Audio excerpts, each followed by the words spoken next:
Dietary Advanced Glycation Endproducts, including practical suggestions on how to reduce glycotoxins in the diet.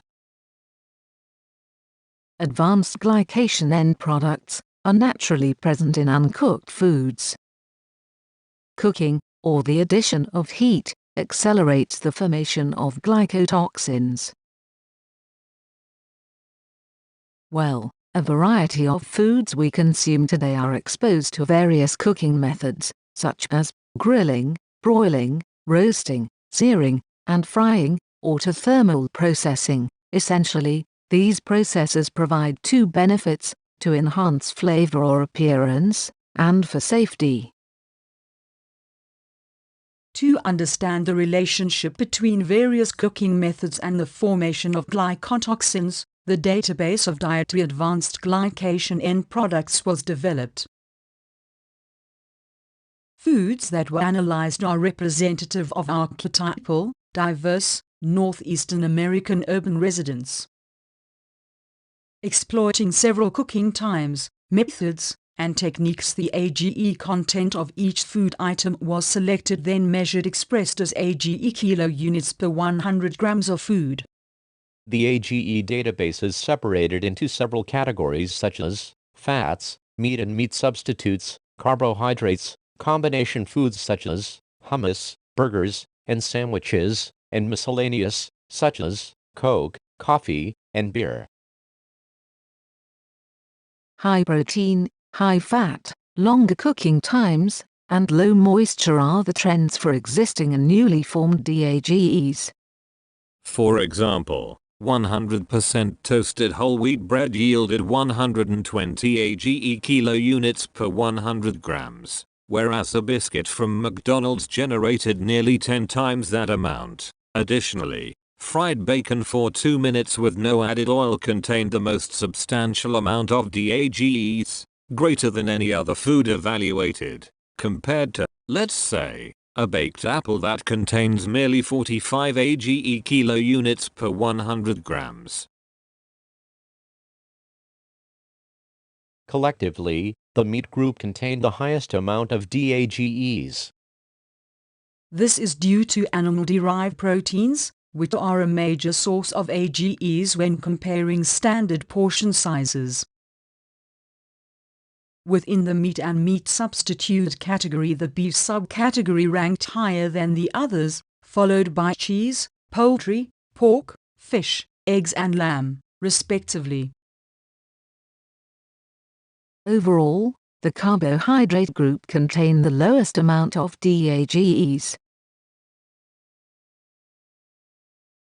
The modern diet represents an important exogenous source of advanced glycation endproducts.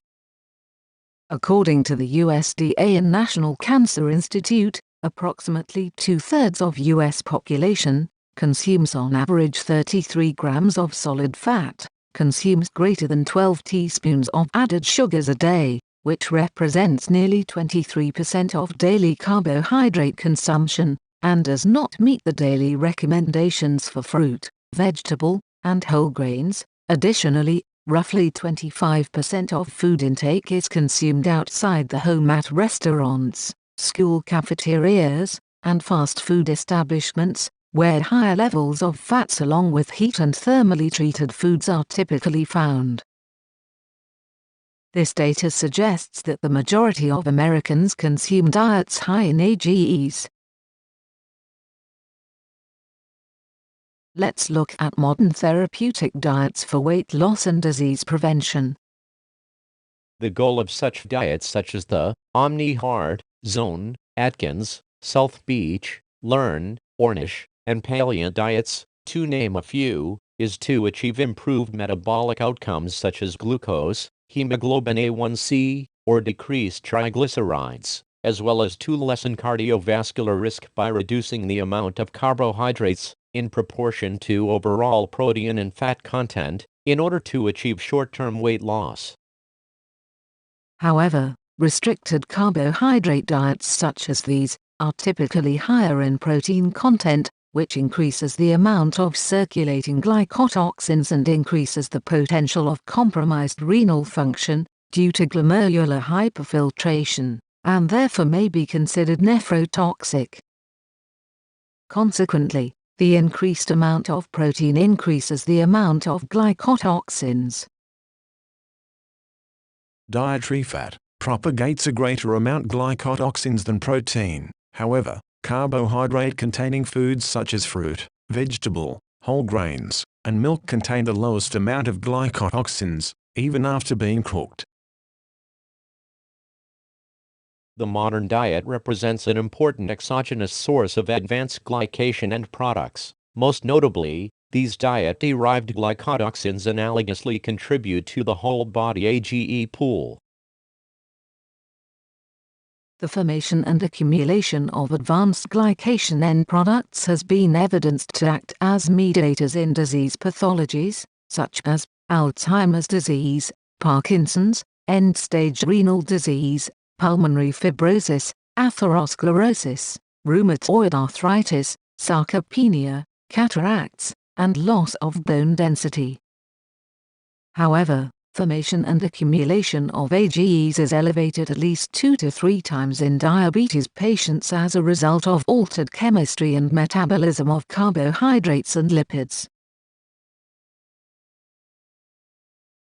Consequently, AGEs activate inflammatory and pro-oxidant mechanisms, impair cell signaling pathways, accumulate inside and outside the cell, and alter cellular structure and function, apart from overnutrition or genetic susceptibility, characteristics of microvascular and macrovascular complications in type 2 diabetes. However, reduction of dietary advanced glycation end products has been demonstrated to reduce serum levels of glycotoxins between 30 and 40%.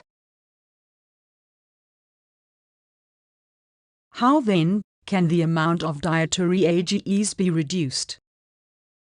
Reducing the amount of glycotoxins can be achieved by the way food is prepared, without altering its caloric content, or by exchanging high-fat and high-protein foods for carbohydrate-rich foods.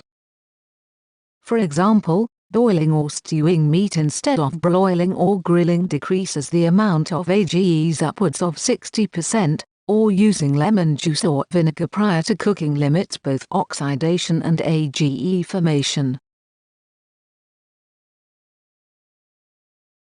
Other examples include: consider replacing cereals that are high in sugar and high in fat with cereals that are low in sugar and low in fat, or replace roasted nuts with raw nuts. When eating a salad, consider replacing regular salad dressings for low-fat dressings. When eating outside the home, consider replacing high-fat foods, such as pork bacon and French fries, for turkey bacon and roasted or boiled French fries with no added oil. When craving a dessert, consider replacing donuts, cookies, and pies with Jell-O, low-fat ice cream, sorbet, or frozen fruit pops.